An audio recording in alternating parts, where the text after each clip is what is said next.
Ok, se prepara. Pensa num mundo pegando fogo. Um terço da humanidade simplesmente sumiu, foi dizimada. E os que sobraram? Esses se recusam a mudar. Continuam na mesma, sabe? Crimes, idolatria, tudo igual. E é bem no meio desse caos todo que uma coisa totalmente bizarra acontece.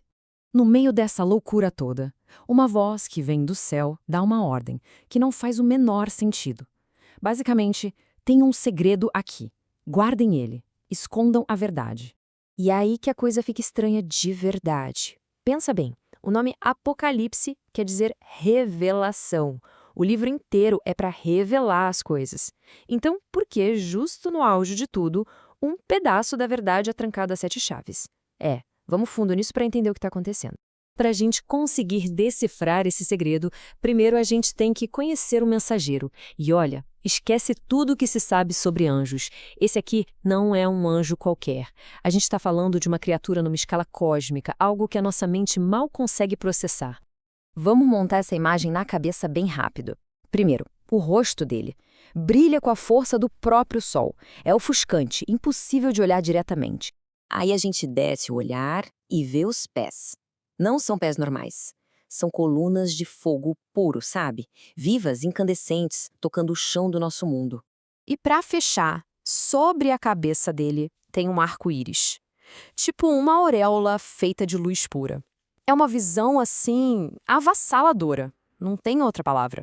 O ponto principal aqui é o tamanho. Ele é simplesmente gigantesco. Um pé dele está no mar, o outro está na terra. Pare e tenta imaginar a escala disso. E quando essa criatura fala, o som é como o rugido de um leão. E aí acontece. Em resposta a esse rugido, 7 trovões respondem. Eles não só fazem barulho, eles falam. Eles revelam alguma coisa. E o profeta João, que está vendo tudo, está ali, com a pena na mão, pronto para anotar cada palavra. Só que ele é interrompido.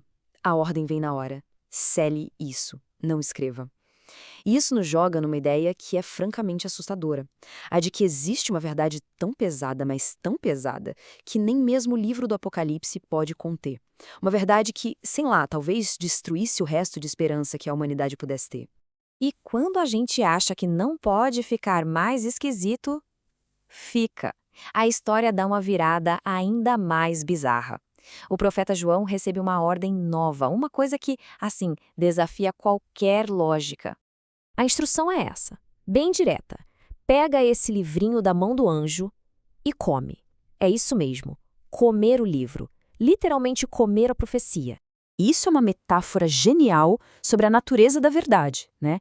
Na boca, o gosto é doce como mel. É a clareza, a luz de entender as coisas. Mas quando desce para o estômago, se torna amargo.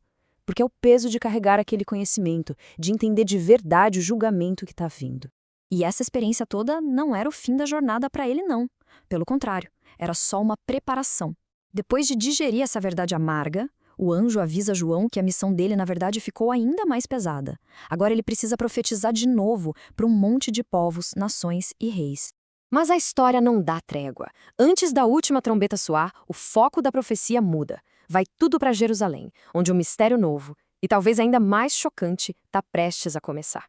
É o seguinte, 2 testemunhas vão aparecer, e os poderes que elas têm são de escala planetária. Pensa só, elas podem fichar o céu para não chover mais no mundo inteiro, podem transformar qualquer água em sangue, e podem atacar a Terra com a praga que elas quiserem, quando quiserem.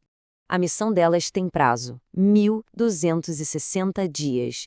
E durante todo esse tempo, elas vão usar esse poder absoluto sobre a Terra.